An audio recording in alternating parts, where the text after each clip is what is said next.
नमस्कार। मुझे पता लगा है कि आपकी पहली सैलरी आ गई है और हाँ, कई लोगों के तो बोनस भी मिला है। तो क्या आप इन पैसों का क्या करने वाले हैं? आपने कुछ सोचा है? क्या निवेश करेंगे या फिर अपने अकाउंट में रखे रखेंगे?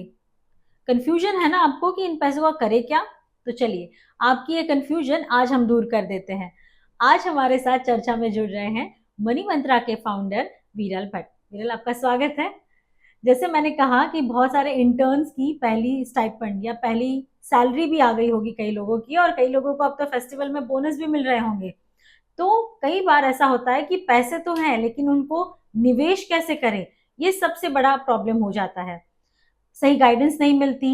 लेकिन आज मैं पहले जानना चाहूंगी, क्या जो पहली सैलरी मिली है या फिर पहला बोनस मिला है, उसको सेविंग अकाउंट में रखे रखना चाहिए, थोड़ा कॉर्पस इकट्ठा करने के बाद निवेश करना चाहिए, या फिर शुरुआत ही निवेश से कर देनी चाहिए?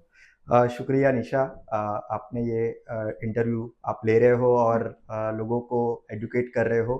Thank you. अ, देखिए, ये हमेशा क्वेश्चंस आते हैं और मैंने जो मेरा कैरियर स्पेन है हम्म। उसमें तो बहुत बार ऐसा होता है कि जब मेरे जो क्लाइंट्स हैं और उनके जो बच्चे हैं वो हम्म। उनको जब फर्स्ट सैलरी आती है तो वो हमेशा वो उनके पेरेंट्स मुझे पूछते हैं कि क्या करना चाहिए। हम्म।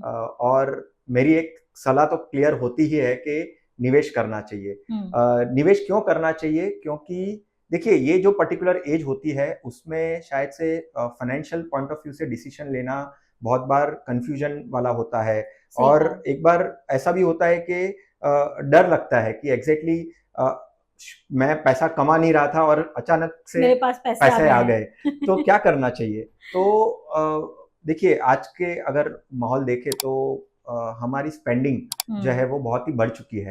हम खर्चा करने लगे हैं और उसको अगर मैं पर्सपेक्टिव में रखूँ तो हमारे यानी हमारे फादर और हमारे जो फोर फादर्स हैं, हम्म। हम्म। उनके वक्त एक्सपेंसेस होते थे, खर्चे होते थे, हम्म। बट एक लाइफस्टाइल एक्सपेंसेस जैसा है ना, कुछ हम्म। होता नहीं था। सही कहा। पहले इतने जैसे हम बाहर का खाना जितना ज्यादा खाने लगे हैं, बाहर घूमने घूमने लगे हैं, लगे हैं। वो पहले नहीं था। राइट। तो उसमें ज्यादातर अट्रैक्शन भी बढ़ता है कि चलो पैसे आ गए तो क्या पहले खर्च करें। राइट। और गैजेट्स रखना, गैजेट्स बाय सही करना, कहा। अभी जैसे आज की बात करें तो आईफोन नया लॉन्च हुआ है हम्म। और यंगस्टर्स को पर्टिकुलरली ऐसा रहता है कि नहीं, हम्म। मुझे ये लेना है। हम्म। राइट। लेने में कोई बुराई नहीं है, बट अगर मैं वो पैसे को बचा के लूँ या मैं निवेश करके लूँ, वो काफ़ी अच्छी स्ट्रेटेजी हो सकती है। और इसीलिए मैं ये कहना चाहूँगा कि डेफिनेटली आपको निवेश करना चाहिए। पैसे बचा कर निवेश करना शायद से वो एक्शन लेने में डिले हो जाएगा या रिटर्न्स मिलने में डिले हो जाएगा, या उसका सही तरीके से वो पैसे को मैं इस्तेमाल ना भी करूं, ऐसा भी हो सकता है। इसीलिए जैसे मैं मेरी इनकम स्टार्ट होती है, फर्स्ट पे आता है, फर्स्ट पे चेक आता है, तभी से ही मुझे शुरुआत करनी चाहिए। तो मतलब बैंक अकाउंट में मत रखिएगा, आप सीधा निवेश शुरू कर दीजिएगा। लेकिन कहते हैं ना, किसी की 10,000 सैलरी होगी, किसी के 10,000 बोनस आया होगा। हम शुरुआत वहीं से करते हैं। अगर इतना भी कॉर्पस है, इतना भी पैसे उनको मिल रहे हैं, तो उसका कितना हिस्सा निवेश करना चाहिए? देखिए निशा, कैसा होता है कि भले कितनी भी सैलरी हो, कोई शायद से फर्स्ट सैलरी यानी इंटर्नशिप करते होंगे तो हम्म। उनको हम्म। आती होगी, या शायद से अच्छी पढ़ाई हुई है और अच्छी कंपनी में नौकरी नौकरी मिली मिली। है। हम्म। राइट। तो पैसा कौन सा भी हो, कितना भी हो, उससे फर्क नहीं पड़ता है। हम यहाँ पे ये सोच रहे हैं कि पहला पैसा जब आता है, इनकम हम्म। आती है, हम्म। उससे क्या करना चाहिए। और मैं कह रहा हूं कि निवेश करना चाहिए। अभी कितना परसेंटेज करना चाहिए, कितना हिस्सा वो इनकम का करना चाहिए, वो भी काफी एक अच्छा सोचने वाली बात है। तो मुझे लगता है कि देखिए, जब भी कोई भी पर्सन को, कोई भी इंडिविजुअल्स को पैसा आता है, इनकम आती है, फर्स्ट इनकम आती है, तो हमेशा वो निवेश के बारे में या सेविंग के बारे में नहीं सोचता है, बट खर्चे के बारे में सोचता है। राइट। तो खर्चे को भी रिस्पेक्ट करना चाहिए, डेफिनेटली खर्चा भी करना चाहिए। अगर उन्होंने कुछ कमाया है, मेहनत कर कर कमाया है, तो उसको खर्चे में भी तब्दील करना चाहिए। But income point of view से और इनकम के इन्वेस्टमेंट के पॉइंट ऑफ व्यू से मुझे लगता है कि 70% ऑफ इनकम, यानी अगर वो 10,000 कमा रहा है तो कम से कम 7,000 रुपया उसको निवेश करना चाहिए। बराबर है। और 3,000 जो है उसको खर्चे में तब्दील करना चाहिए। क्योंकि हम हमेशा ऐसा कहते हैं कि जितना जल्दी शुरू करेंगे आप और जितना जल्दी निवेश करेंगे आप, उतना आपको रिटर्न्स पॉइंट ऑफ व्यू से, corpus buildup point of view से, wealth creation point of view से आपको हमेशा मदद आती है। ये तो बात आपने बहुत सही कही, क्योंकि खर्चा तो करना चाहिए। खर्चा तो कह सकते हैं ना कि एक बार स्टाइपेंड मिला या सैलरी मिली तो बच्चे हो या जो भी प्रोफेशनल्स हैं वो सोचते हैं कि अब हम अपना खर्चा खुद उठाएंगे। तो वो ट्रैवलिंग हो गया, फूड हो गया, थोड़ा लेजर हो गया, तो ये सारे खर्चे होते हैं। लेकिन ये बहुत सही बात कही कि 70% निवेश करना चाहिए। तो भले ही 70% नहीं, 50% तो कर ही सकते हैं एटलीस्ट। Absolutely. शुरुआत जितनी जल्दी हो उतना अच्छा है। लेकिन जब हमने देखा कि पैसे आए, अकाउंट में आए और हमने सोचा कि हमें निवेश करना है, सबसे बड़ा कंफ्यूजन होता है। अंकल ने कहा ये करिए, पापा ने कहा ये करिए, मम्मी ने कहा यहाँ पे निवेश करिए। कंफ्यूजन बहुत होता है कि भाई निवेश करना कहाँ है। पता तो है कि ये सही है, इन्वेस्टमेंट करना है, लेकिन कहाँ भाई, कहाँ करना चाहिए। ओल्ड स्कूल कहेंगे कि आपको एफडी करना चाहिए, न्यू स्कूल कहेगा कि भाई आपको म्यूचुअल फंड में डालना चाहिए। लेकिन पहली बार जो निवेश कर रहा है उसको म्यूचुअल फंड, एफडी या किस बात को चुनना चाहिए? देखिए, बहुत बार कन्फ्यूजन होता है और ये कन्फ्यूजन डेफिनेटली, पहले तो आप तो निवेश के बारे में बात कर रहे हो कि निवेश कहाँ पे करना चाहिए। बहुत बार ऐसा भी होता है कि भाई खर्चा कहाँ पे करें, राइट? बहुत सारे ऑप्शंस होते हैं, उसके तो ऑप्शन अनगिनत है, अनगिनत उसके लिए होते हैं। कोई ऑप्शन है ही नहीं कि भाई आप तो खर्चा, पैसे हैं तो कर लीजिए राइट। जहाँ करना है। तो वो खर्चे में भी मैं ये कहूंगा कि जो आपकी प्रायोरिटीज हैं उसको पहले देखिए और वो हिसाब से आप खर्चे करिए। और निवेश में भी प्रायोरिटी रखिए आप कि कौन से एसेट क्लास में आप कर रहे हैं। आपने कुछ एसेट क्लास बोले कि जैसे मैं फिक्स डिपॉजिट्स करता हूं तो वो डेट इन्वेस्टमेंट हो गया, अगर मैं म्यूचुअल फंड करता हूं तो वो इक्विटी इन्वेस्टमेंट हो गया। अभी देखिए, इसमें है ना एक बात तय करनी होगी। जो पहला, अगर आपको इनकम मिली है और आप निवेश की शुरुआत कर रहे हैं, कि मुझे कितने समय तक उसको निवेश करना है, ये भी थोड़ा सा क्लैरिटी। डेफिनेटली ऐसा हो सकता है कि वो बात की क्लैरिटी ना हो, अंडरस्टैंडिंग ना हो, या तो उसकी सीरियसनेस ना हो। बट अगर आपको, और देखिए आज हम ये बात कर रहे हैं तो डेफिनेटली लोगों को समझ में तो आएगा ही कि एग्जैक्टली किस डायरेक्शन पे मुझे जाना चाहिए। तो अगर मैं पहले से ही उसकी तय समय सीमा नक्की करूं कि भाई मुझे 1 साल के लिए ये पैसा करना है या 3 साल के लिए करना है या 5 साल के लिए करना है, क्योंकि मैं जो निवेश करूंगा वो भी कोई खर्चे के पॉइंट ऑफ व्यू से ही करूंगा कि मुझे 1 साल के बाद ये हासिल करना है या 3 साल के बाद ये लेना है या 5 साल के बाद ये लेना है, राइट? तो जो मैं समय सीमा तय करूंगा उसके बेसिस के ऊपर मेरा जो निवेश होगा वो तय होगा। जैसे अगर मैं 1 साल के पॉइंट ऑफ व्यू से करूंगा तो मेरे पास दो ऑप्शन होंगे, या तो मैं एफडी कर सकता हूं, फिक्स डिपॉजिट्स में कर सकता हूं, या म्यूचुअल फंड के डेट फंड्स में कर सकता हूं, राइट? अगर मैं 3 साल की समय सीमा रखता हूं मेरे निवेश के लिए, तो म्यूचुअल फंड में ऐसे ऑप्शंस हैं जो आपको थोड़ा सा इक्विटी का भी ऑप्शन देंगे और थोड़ा सा डेट का भी ऑप्शन देंगे। तो इक्विटी सेविंग्स जैसे फंड होते हैं, हाइब्रिड के बैलेंस फंड्स होते हैं, राइट? यहाँ पे मैं लोगों को कंफ्यूज नहीं कर रहा हूं, बट मैं ये कह रहा हूं कि अगर आप समय सीमा उसको तय करे, आपका टाइम होराइजन उसको डिफाइन करे, तो आपको आसानी होगी कि आपको कहां पे निवेश करना है। और अगर मुझे आप बोलोगे कि विरल वन लाइन में आप आंसर दे दीजिए कि नहीं कहां पे करना चाहिए, तो मेरी तो यही आशा रहेगी और मैं तो यही कहता हूं हमेशा सभी को कि आप म्यूचुअल फंड एसआईपी से शुरुआत करिए। आप शुरू में हाइब्रिड फंड्स जो इक्विटी और डेट का कॉम्बिनेशन होता है वो अगर आप करते हैं तो आपको धीरे धीरे पता भी चलेगा कि वो जो इन्वेस्टमेंट ऑप्शन है वो कैसा है, मार्केट कैसे बिहेव करता है, क्यों म्यूचुअल फंड इंपॉर्टेंट है, क्यों एसआईपी इंपॉर्टेंट है। तो मुझे लगता है कि म्यूचुअल फंड हाइब्रिड ऑप्शन एक काफी अच्छा ऑप्शन हो सकता है शुरू करने के पॉइंट ऑफ व्यू से।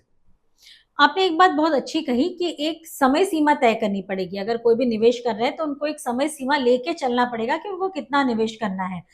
शॉर्ट टर्म, लॉन्ग टर्म, ये स्मार्ट वर्ड है इसके लिए। तो क्या शॉर्ट टर्म कितना समय सीमा के लिए करना चाहिए, लॉन्ग टर्म कितने समय सीमा के लिए, और कौन सा निवेश अच्छा रहेगा?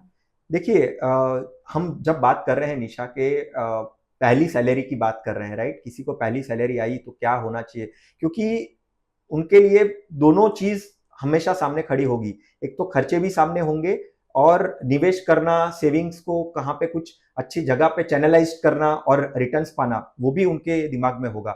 मैं हमेशा ऐसा कहता हूं कि देखिए, ये एज में भी शॉर्ट टर्म गोल्स बहुत होते हैं लोगों के।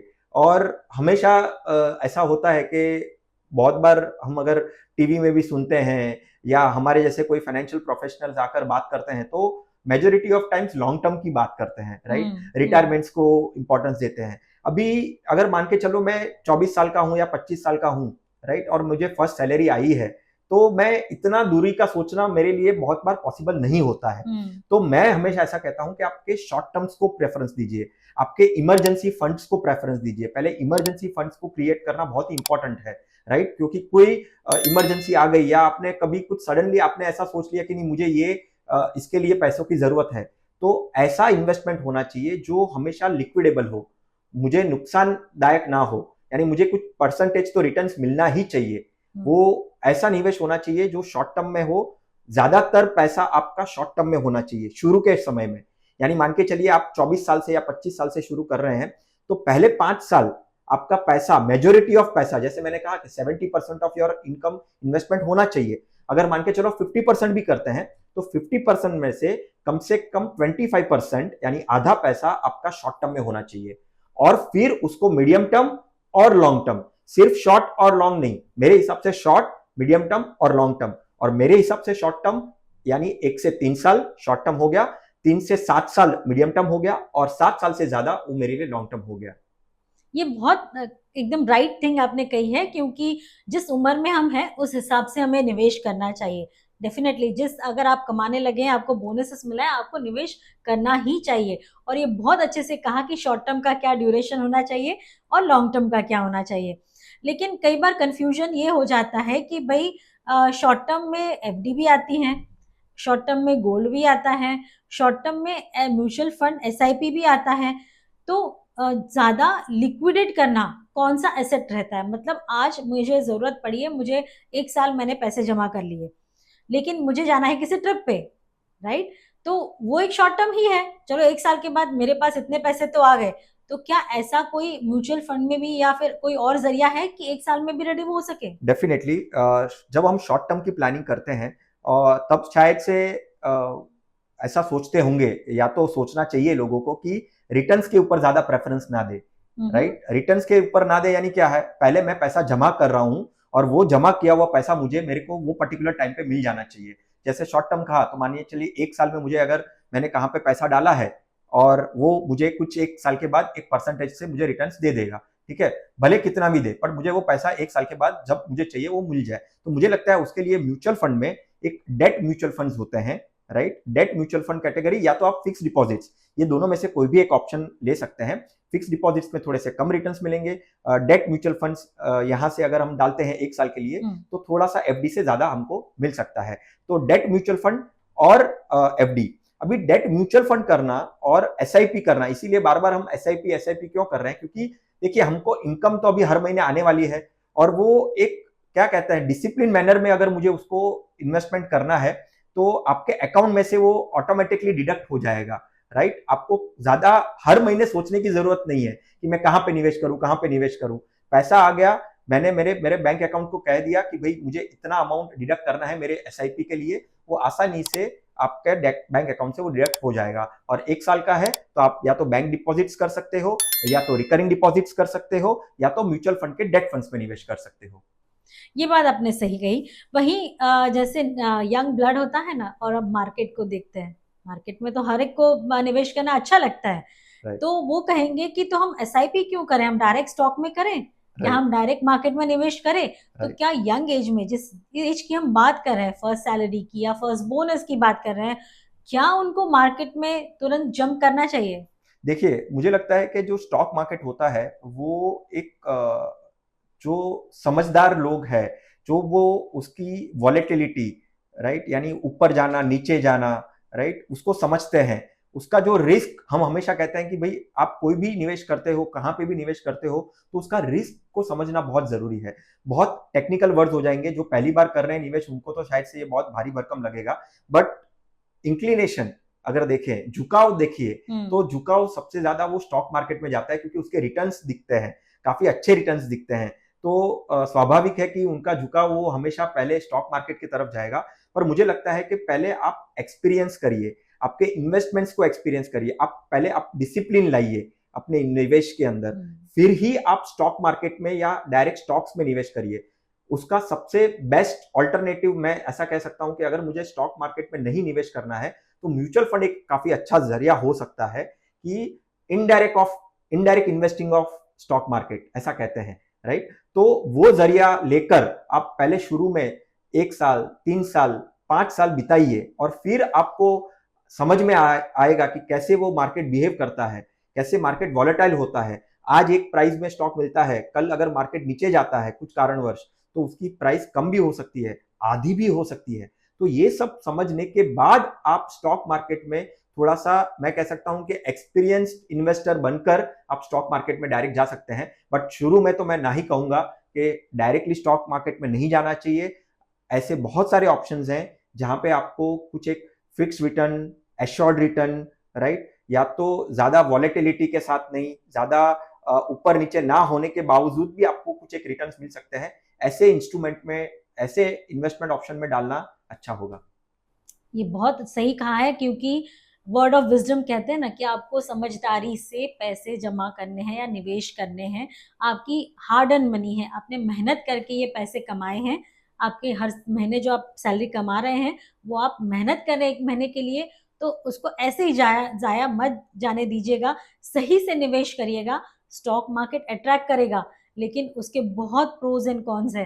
अगर आप अनुभव लेंगे और फिर बाद में कहीं स्टॉक मार्केट में डायरेक्ट निवेश करेंगे तो ज्यादा अच्छा रहेगा, ताकि ज्यादा निवेश मिले हो ऐसा भी पाएगा। कहते हैं निशा कि स्टॉक मार्केट कहीं भाग नहीं जाएगा। अगर आप अभी नहीं करोगे और आपकी कोई ट्रेन मिस हो जाएगी या कोई ऐसा बड़ा अपॉर्चुनिटी मिस हो जाएगा, ऐसा नहीं है। स्टॉक मार्केट वहां पे ही रहने वाला है। आपको अच्छी अपॉर्चुनिटी, अच्छे रिटर्न्स आगे जाके भी मिलेंगे और शायद से अभी के अलावा शायद से और अच्छी तरीके से भी मिल सकते हैं। यानी ऐसा वो फोमो रखने की जरूरत नहीं है, फियर ऑफ मिसिंग आउट रखने की जरूरत नहीं है, जो हमेशा ऐसा मैं देखता हूं कि यंग जनरेशन में होता है, यंग ब्लड में होता है।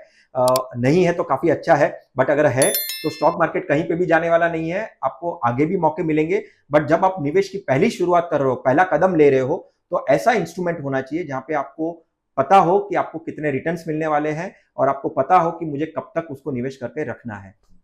अभी बहुत जो बात चल रही है मार्केट में हो या निवेश के फ्रंट पे हो, एफएनओ, क्या उससे नए निवेशक को कंप्लीटली दूर रहना चाहिए? देखिए, बार बार हमारी जो रेगुलेटरी बॉडी है SEBI, security exchange board of India, वो हमेशा लगातार कह रही है और इनफैक्ट फाइनेंस मिनिस्टर ने भी बहुत बार कहा है कि जो ये फ्यूचर एंड ऑप्शंस जो होते हैं वो सही इन्वेस्टमेंट ऑप्शंस नहीं है। और स्पेशली यंगर जनरेशन जो नए हैं, जो पहली बार निवेश कर रहे हैं, उनके लिए तो ये नहीं है। लॉस की मात्रा देखेंगे हम कि अगर 58 to 60%, राइट, और बहुत बार तो 90% तक आपको लॉस ही होता है ऐसे वाले इन्वेस्टमेंट इंस्ट्रूमेंट में। तो जहां पे मुझे लॉस मिल रहा है, जहां पे लॉस होने के चांसेस ज्यादा है, प्रोबेबिलिटी ज्यादा है, वैसा निवेश करना क्यों, राइट। डेफिनेटली इंक्लिनेशन होता है रिटर्न्स को देखकर। हमेशा मैं ऐसा कहता हूं, वो अनलिमिटेड लॉस और अनलिमिटेड प्रॉफिट वाले इंस्ट्रूमेंट होते हैं, राइट। जब आपको एक्सपीरियंस मिल जाए, आपको हैंड होल्डिंग मिल जाए कि उसको कैसे करना है, और आप देखो, मैं ये भी बात कहता हूं हमेशा निशा सभी को, जब स्टॉक मार्केट में निवेश करते हैं, आपका ऐसा पैसा हो, स्टॉक मार्केट में कब निवेश करना चाहिए, आपका ऐसा पैसा हो जो लॉस भी हो जाए, आधा भी हो जाए, फिर भी आपको दुख नहीं होना चाहिए, राइट। आपको अगर रिग्रेट होगा, ठीक है, वो रिग्रेट अगर होगा तो फिर वो निवेश काम का नहीं है। निवेश ऐसा होना चाहिए कि आपको रिटर्न्स की एक प्रोबेबिलिटी पता हो, कैसे वो बिहेव होने वाला हो वो पता हो, राइट। या तो आप कोई ऐसे फाइनेंशियल एडवाइजर की भी हेल्प ले सकते हैं कि जब आपको निवेश करना हो, राइट। तो ये सब चीज जब आपको पता हो, समझते हो और उसको पहले से आपको आइडिया हो, तो ही वो चीज करनी चाहिए। उसके बिना वो चीज नहीं करनी चाहिए। एकदम सही कहा कि अगर लॉस सहने की क्षमता हो तो ही इस तरह के निवेश में, रिस्की ट्रेड में निवेश करना चाहिए, नहीं तो उससे दूर रहना चाहिए।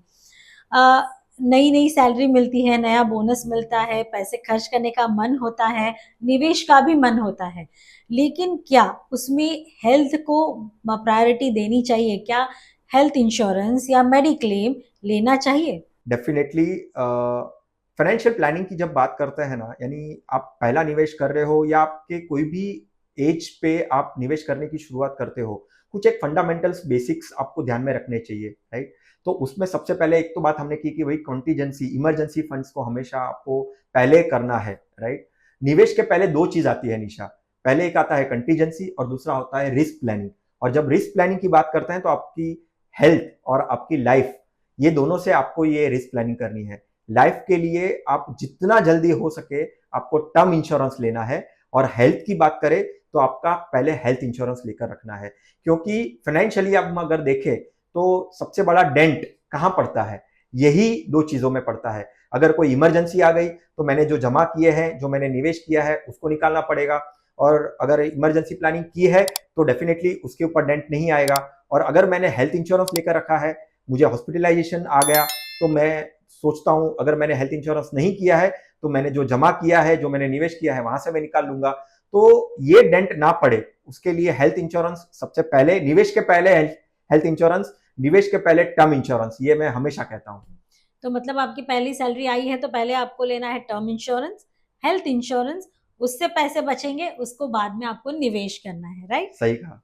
अब इतनी सारी बात कर ली तो सब लोग इंतजार कर रहे होंगे, भाई निवेश तो हमने समझ लिया कि भाई हमें करना है म्यूचुअल फंड में, एसआईपी करना है, लेकिन कहाँ करना है, ये सबसे बड़ा, क्योंकि हम एडवर्टाइज भी देखते हैं म्यूचुअल फंड सही है, लेकिन भाई कहाँ सही है, कौन सा सही है?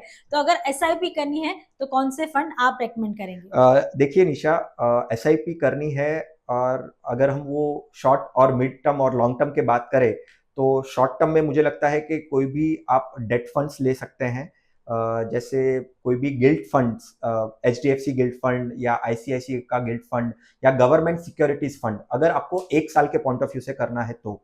अगर आपको 1 से 3 साल के पॉइंट ऑफ व्यू से करना है तो मैंने कहा इक्विटी सेविंग्स फंड, कोटक का इक्विटी सेविंग्स फंड है, राइट? ऐसे जो इक्विटी सेविंग्स कैटेगरी वाले जो फंड्स हैं वो आप देख सकते हैं। और अगर आपका टाइम 3 से 5 साल का है या 3 से 7 साल का है, मीडियम टर्म की बात कर रहे थे, तो हम उसमें हाइब्रिड कैटेगरी, आप इडलवाइस का बैलेंस एडवांटेज फंड्स देख सकते हैं, आईसीआईसीआई का बैलेंस एडवांटेज फंड्स देख सकते हैं। जो हाइब्रिड कैटेगरी के फंड होते हैं उसमें आप डेफिनेटली जा सकते हैं। और अगर आपका टाइम टेन्योर 7 ईयर्स और ऊपर से ज्यादा है तो आप डेफिनेटली कोई भी प्योर इक्विटी फंड्स, आप पराग परिक का फ्लेक्सी कैप फंड्स देख सकते हैं, इन्वेस्को का मल्टी कैप फंड्स देख सकते हैं।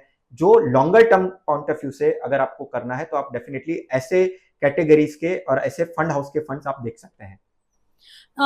इसमें ये पूछना चाहूंगी कि समझो नई सैलरी आई या लमसम पैसे मेरे पास आए हैं बोनस के तौर पे, क्या मुझे लमसम निवेश करना चाहिए? देखिए निशा, हमेशा मैं कहता हूं आपका इन्वेस्टमेंट जब आप जर्नी स्टार्ट करते हो ना, डिले नहीं करना चाहिए। ये डिले इन इन्वेस्टिंग है ना, बहुत ही एक घातक होता है हमारे ओवरऑल इन्वेस्टमेंट जर्नी में। मैं यहाँ पे थोड़े से नंबर्स आपके साथ डिस्कस करूंगा कि क्यों डिले नहीं करना चाहिए। मान के चलिए कोई 25 साल का युवान है, 25 साल का कोई पर्टिकुलर इंडिविजुअल है और वो निवेश की शुरुआत कर रहा है अपने फर्स्ट सैलरी से। मान के चलो वो 25 साल में शुरू करता है और वो अभी सोचता है कि मैं लॉन्ग टर्म निवेश करना चाहता हूँ। हमने शॉर्ट और मीडियम टर्म की तो बात की, खर्चे की भी बात की, बट मैं चलो रिटायरमेंट के पॉइंट ऑफ व्यू से सोचता हूँ, राइट? रिटायरमेंट को बहुत ही सीरियसली लेता हूँ, जो लेना भी चाहिए। और वो रिटायरमेंट के पॉइंट ऑफ व्यू से करता है तो उसके पास 35 साल है, तो करीबन वो 5 करोड़ के आसपास का कॉर्पस जमा कर सकता है अपने 5,000 के एसआईपी से, राइट? अगर वो 5,000 के एसआईपी करते हैं तो वो ऑलमोस्ट 5 करोड़ का कॉर्पस वो जमा कर सकता है रिटर्न के साथ। अगर वो 5 साल डिले करता है, मान के चलो वो 25वें साल में नहीं करता है और वो 30वें साल में करता है, तो उसको 30 साल मिलेंगे। वही कॉर्पस कम से कम उसको 3 करोड़ कर देगा। 5 करोड़ का कॉर्पस अगर वो 25 साल से शुरू कर 35 साल और कंटिन्यू करता है, यानी 60 साल तक कंटिन्यू करता है, तो 5 करोड़ का कॉर्पस मिलेगा। 5 साल डिले करता है तो 3 करोड़ का कॉर्पस बन जाएगा। और अगर वो और 5 साल डिले करता है, 35 ईयर्स के एज में वो करता है, तो वो कॉर्पस बन जाएगा सिर्फ 1,70,00,000। यानी आप सोचिए कि कॉर्पस कितना कम होते जा रहा है। अगर वो 5-5 साल डिले भी वो करता है तो उसका कॉर्पस जो पहले 25 साल में जो बनने वाला था 5,70,00,000 का, वो 10 साल डिले होने के बाद वो कॉर्पस बन जाएगा 1,70,00,000। यानी डिले इन इन्वेस्टिंग तो डेफिनेटली नहीं होना चाहिए। और उसके लिए definitely SIP is the best tool कि जब आप जितना जल्दी समझो, जितना जल्दी सीरियसनेस लेकर आओ आपके फाइनेंशियल लाइफ में, उतना अच्छा। आप डिले करोगे तो आपका कॉर्पस भी उतना कम जनरेट होगा और डिले हो जाएगा। विरल जी, हम निवेश की शुरुआत तो कर देंगे, लेकिन सबकी सैलरी एक समान नहीं नहीं होती होती है। है। तो कम से कम कितने कॉर्पस से शुरू करना चाहिए, कितने अमाउंट से सेविंग शुरू करनी चाहिए? देखिए, एसआईपी की बात की हमने, एसआईपी में तो 100 रुपीज से भी आप एसआईपी शुरू कर सकते हैं। यानी आपकी इनकम क्या है वो इम्पोर्टेंट नहीं है, आपका इंटेंशन क्या है वो बहुत इंपॉर्टेंट है। अगर आपका इंटेंशन है निवेश करना, तो आप कम से कम 100 रुपए से भी शुरू कर सकते हैं, 500 रुपए के भी एसआईपी कर सकते हैं और 1000 रुपए के भी एसआईपी कर सकते हैं, मिनिमम 100। और अगर जितना मैक्सिमम, हमने 70% की बात की आपके इनकम में से, तो आपको कैलकुलेट करना है आपके खर्चे के बाद आप कितना बचा सकते हो, और वो बचाने में के बाद कुछ कॉन्टीजेंसी रखने के बाद आप कितना निवेश कर सकते हो। वही निवेश की बात आती है तो बहुत सारे आयाम हैं जहाँ पे हम निवेश कर सकते हैं, लेकिन जो अट्रैक्ट करता है ना वो गोल्ड है। इंडियंस का गोल्ड के प्रति झुकाव होता ही झुकाव है। होता ही है। वो फीमेल इन्वेस्टर हो या मेल हो, मेल है तो कहेंगे कि भाई आपकी शादी करनी है तो आप उसके लिए गोल्ड जमा करिए, और फीमेल तो पसंद आता ही है उनको ज्वेलरी वगैरह। तो कितना निवेश गोल्ड में होना चाहिए? देखिए, कोई भी एसेट क्लास देखे ना निशा, तो हमेशा उसका एक समय होता है, और जब हम उसमें निवेश करने जा रहे हैं या सोचते हैं, तो उसका एक पैरामीटर होता है उसको देखने का कि वो कितना रिटर्न्स देगा। राइट, जब हम गाड़ी खरीदते हैं तो कितना माइलेज देता है वो सोचते हैं, वैसे ही निवेश में वो कोई भी इन्वेस्टमेंट ऑप्शन कितना रिटर्न देगा वो हम सोचते हैं। पर जब हम एसेट क्लास की बात करते हैं, हम इक्विटी की बात करते हैं, तो हम 12% अनुमान से हम उसको देखते हैं। जब हम रियल एस्टेट देखते हैं तो रियल एस्टेट हम कितने टाइम्स बढ़ेगा वो हम देखते हैं। पर जब हम गोल्ड के बारे में देखते हैं ना, तो गोल्ड हम जब हम लॉन्ग रेंज लेंगे, यानी हम लास्ट 10 साल, 15 साल, 20 साल, 25 साल देखेंगे ना, तो गोल्ड ने रिटर्न दिया है 8 से 9%। राइट, और अगर हम लास्ट 5 साल की बात करें, बराबर है, 7 साल की बात करें, तो गोल्ड ने रिटर्न दिया है 14 से 16%। राइट, तो इक्विटी से भी ज्यादा कुछ कुछ मामलों में गोल्ड ने रिटर्न्स दिया है। गोल्ड में क्या होता है कि क्या हालात बने हैं, दुनिया में क्या हालात बन रहे हैं, अगर वॉर की सिचुएशन है, इंटरेस्ट रेट्स कम है, इन्फ्लेशन ज्यादा है, तो ऐसे मामलों में गोल्ड काफी अच्छा रिटर्न्स देता है। राइट, तो मैं जो परसेंटेज के पॉइंट ऑफ व्यू से आप पूछ रहे थे उस पर मैं आऊंगा कि पहले अगर ये क्वेश्चन आप मुझे 5 साल पहले या 7 साल पहले पूछते, तो तब ऐसे हालात नहीं थे, तब मैं आपको बोलता कि आप 5 to 10% आप गोल्ड में निवेश कर सकते हैं। राइट, अभी आज के टाइम में जब आप मुझे ये क्वेश्चन कह रहे हैं, तो मैं ये कहूंगा कि जो हालात बन रहे हैं दुनिया में, राइट, इंडिया में और दुनिया में जो हालात बन रहे हैं, ग्लोबल सिचुएशन जो बन रही है, उसमें कम से कम आप गोल्ड में 15 से 20% का भी निवेश कर सकते हैं गोल्ड वाले इंस्ट्रूमेंट्स में। तो हाल ही में एक सर्वे हुआ और उसमें पता चला कि जो जूलर्स हैं, जो वो भी एक एसआईपी सिस्टम चलाते हैं। मतलब आप ज्वेलरी शॉप में जाएंगे तो वहां पे भी आप हर महीने 1000, 2000, 5000 का निवेश हर महीने करिए। 10 से 11 महीने में आपका जो कॉर्पस रिटर्न जमा होगा उस पर आप ज्वेलरी खरीद सकते हैं। वैसा ही हमने देखा है कि डिजिटल गोल्ड भी होता है। तो निवेश कैसे करना चाहिए, क्योंकि वहां पे भी हमने देखा है बहुत बढ़ोतरी हुई है। इवन ज्वेलर के पास भी हम देख रहे हैं, वहां डायरेक्टली गोल्ड खरीदने से बजाय वो हर महीने वहां पे पैसा जमा करते हैं और 10-11 महीने में जमा होने के बाद फिर गोल्ड खरीदते हैं।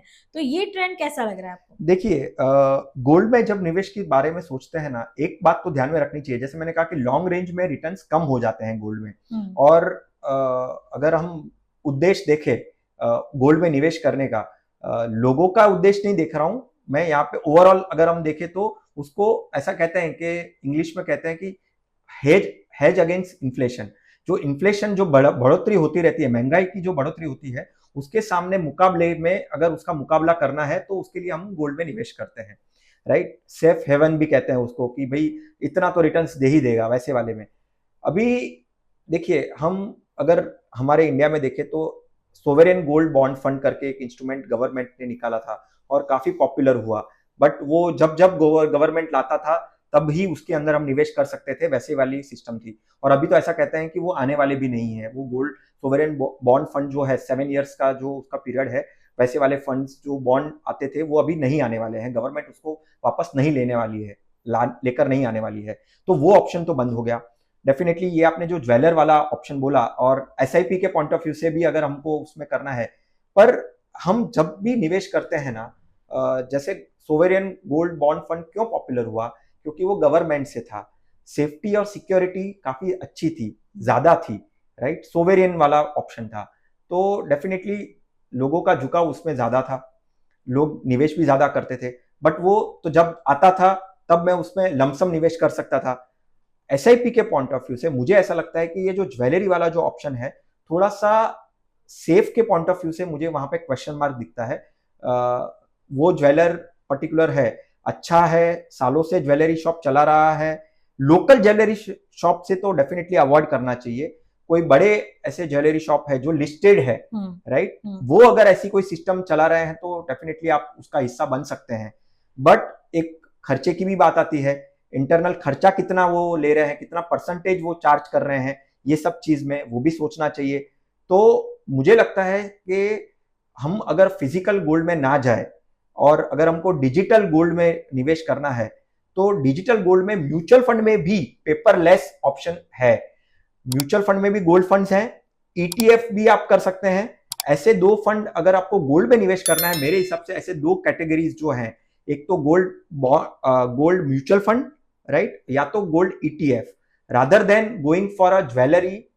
अगर हाँ आप अच्छे कोई ज्वेलर, बड़े नामचीन ज्वेलर के पास जाएंगे तो कर सकते हैं, बट मुझे लगता है कि मेरे हिसाब से गोल्ड म्यूचुअल फंड या तो ईटीएफ में जाना चाहिए। तो ज्वेलरी भी खरीद सकते हैं, क्योंकि मैं फीमेल हूँ तो मैं उसको ज्यादा प्रावधान दूंगी। लेकिन हाँ, डिजिटल गोल्ड है जिसे हम गोल्ड 20 भी कहते हैं, तो उसमें हम निवेश कर सकते हैं, और वो भी एक पोर्टफोलियो का हिस्सा होना चाहिए। एक डिबेटेबल क्वेश्चन मैं पूछना चाहूंगी जिससे मैं हर रोज गुजरती हूँ। हाँ। कितना कहाँ निवेश करना चाहिए भाई? एफडी भी करनी चाहिए, गोल्ड भी लेना चाहिए, एसआईपी भी लेना चाहिए, किस तरह से कहाँ पे कितना निवेश होना चाहिए पोर्टफोलियो में? देखिए, एक बात तो आपने बहुत अच्छी की निशा के, जो भी आपने ऑप्शंस बोले ना, निवेश सभी में होना चाहिए। क्यों होना चाहिए? क्योंकि एक डाइवर्सिफिकेशन की बात हमेशा करते हैं। All eggs should not be in one basket, ये हमेशा हम इंग्लिश में ये फ्रेज यूज करते हैं, राइट। तो हमेशा जब हम ये यूज करते हैं तो एक ही जगह पे, एक ही कैटेगरी में, एक ही एसेट क्लास में निवेश तो नहीं होना चाहिए। थोड़ा सा एफडी में भी होना चाहिए, थोड़ा सा म्यूचुअल फंड में भी होना चाहिए। रियल एस्टेट में आपकी रिक्वायरमेंट अगर होती है तो रियल एस्टेट में भी थोड़ा सा निवेश होना चाहिए, राइट। डायरेक्ट इक्विटी में भी होना चाहिए। आप जब एक्सपीरियंस्ड इन्वेस्टर बन जाते हो तो डायरेक्ट इक्विटी में भी होना चाहिए। किसमें कितना, एक बेसिक का थंब रूल तो है ही। आपकी एज अगर हम पकड़ के चलिए तो ब्रॉडली हम इक्विटी और डेट में उसको डिवाइड करेंगे। अगर आपकी उम्र 30 साल की है या 25 साल की है तो आपका इक्विटी में एक्सपोजर ज्यादा होना चाहिए और डेट में कम होना चाहिए। आपकी एज जब आप रिटायरमेंट के नजदीक आप पहुंच जाते हैं तो डेट में ज्यादा होना चाहिए, इक्विटी में कम होना चाहिए। बट साथ साथ में ऐसी भी बहुत सारी बातें आपको ध्यान में रखनी चाहिए। आप कितना रिस्क ले सकते हैं, आपकी इनकम क्या है, आपके फाइनेंशियल गोल्स क्या है, उसके ऊपर भी बहुत ही डिपेंड होता है। बट हाँ, अलग अलग इंस्ट्रूमेंट में तो डेफिनेटली होना चाहिए। और अगर आपको उसको डिवाइड करना है तो आप पहला एक पैरामीटर आप एज के पॉइंट ऑफ व्यू से ले सकते हैं जब आपको उसमें डिवाइड करना है। तो आपको पता चल गया होगा कैसे कहाँ कितना निवेश करना है। तो अगर आपकी पहली सैलरी आई है, आपको बोनस मिला है, आपके पास पैसे जमा हुए हैं, तो उसको जमा ना रखिए, लेकिन कहीं पे निवेश करिए। निवेश ही एक चीज है जो आपके पैसे को डबल ट्रिबल बना सकती है, और जब वो पैसे बढ़ के आते हैं ना, बहुत अच्छे लगते हैं, है ना विरल? सही बात है। तो पैसे किसको अच्छे नहीं लगते? सबको अच्छे लगते हैं। भले ही सब लोग कहते हैं पैसा सब कुछ नहीं है, लेकिन पैसा बहुत कुछ है। मतलब आप 10 रुपए भी बचाइए या 100 रुपए भी बचाइए, अगर हम कहीं घूमने जा रहे हैं और 100 रुपए की एक नोट कहीं से कॉर्नर से पर्स में से निकलती है तो वो भी अच्छी लगती है कि चलो इससे एक आइसक्रीम आ जाएगी। तो निवेश ये ही एक थंब रूल है। आपको पैसे बचत करने हैं, लेकिन सही जगह पे करने हैं, और शुरू जितना जल्दी शुरू कर सके। संत कबीर ने कहा है, कल करे सो आज कर, आज करे सो अब। तो ये बात भी हमको ध्यान में रखनी है। आज हम ये जो बात कर रहे हैं उसका उद्देश्य यही है कि आपकी फर्स्ट सैलरी, आपका फर्स्ट बोनस जैसे ही आता है आपको खर्चा करना है, बट साथ साथ में निवेश को सबसे पहले प्रावधान देना है। डेफिनेटली विरल, बहुत बहुत शुक्रिया, समय निकाला और हमारे दर्शकों को एजुकेट किया। बहुत बहुत शुक्रिया। शुक्रिया। Thank you so much.